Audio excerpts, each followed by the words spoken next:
Chapitre 32. La culture et l'art.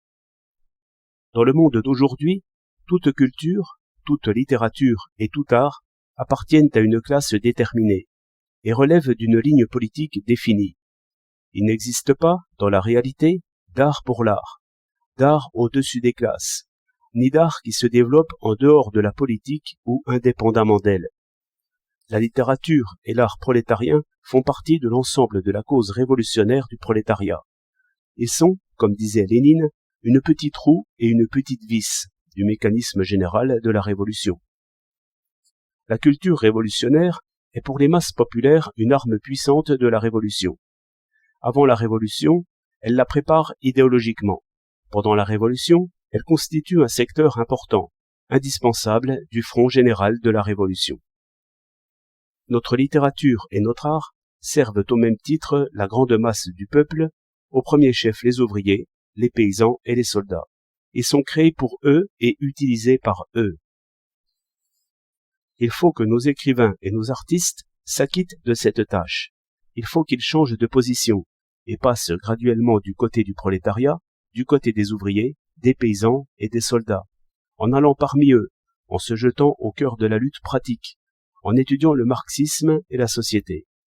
C'est seulement ainsi que nous aurons une littérature et un art qui puissent servir réellement les ouvriers, les paysans et les soldats, une littérature et un art authentiquement prolétariens.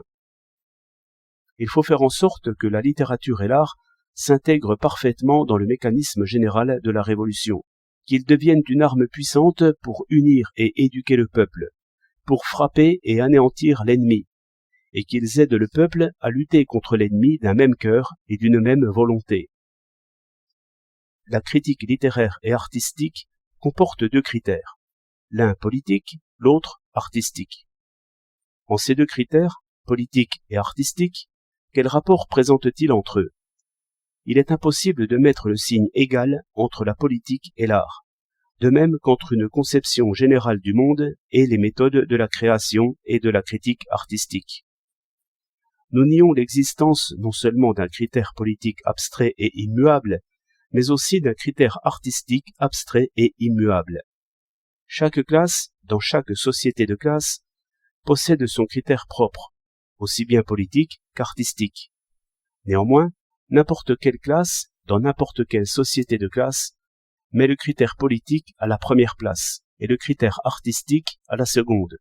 Quant à nous, nous exigeons l'unité de la politique et de l'art, l'unité du contenu et de la forme, l'unité d'un contenu politique révolutionnaire et d'une forme artistique aussi parfaite que possible. Les œuvres qui manquent de valeur artistique, quelque avancées qu'elles soient au point de vue politique, restent inefficaces. C'est pourquoi nous sommes à la fois contre les œuvres d'art exprimant des vues politiques erronées et contre la tendance à produire des œuvres au style de slogans et d'affiches où les vues politiques sont justes, mais qui manquent de force d'expression artistique. Nous devons, en littérature et en art, mener la lutte sur deux fronts. La politique. Que 100 fleurs s'épanouissent, que 100 écoles rivalisent, vise à stimuler le développement de l'art et le progrès de la science, ainsi que l'épanouissement de la culture socialiste dans notre pays. Dans les arts, formes différentes et styles différents peuvent se développer librement. Dans les sciences, les écoles différentes s'affronter librement. Il serait, à notre avis, préjudiciable au développement de l'art et de la science de recourir aux mesures administratives pour imposer tel style ou telle école et interdire tel autre style ou telle autre école. Le vrai et le faux en art et en sciences est une question qui doit être résolue par la libre discussion dans les milieux artistiques et scientifiques, par la pratique de l'art et de la science, et non par des méthodes simplistes. Une armée sans culture est une armée ignorante, et une armée ignorante ne peut vaincre l'ennemi.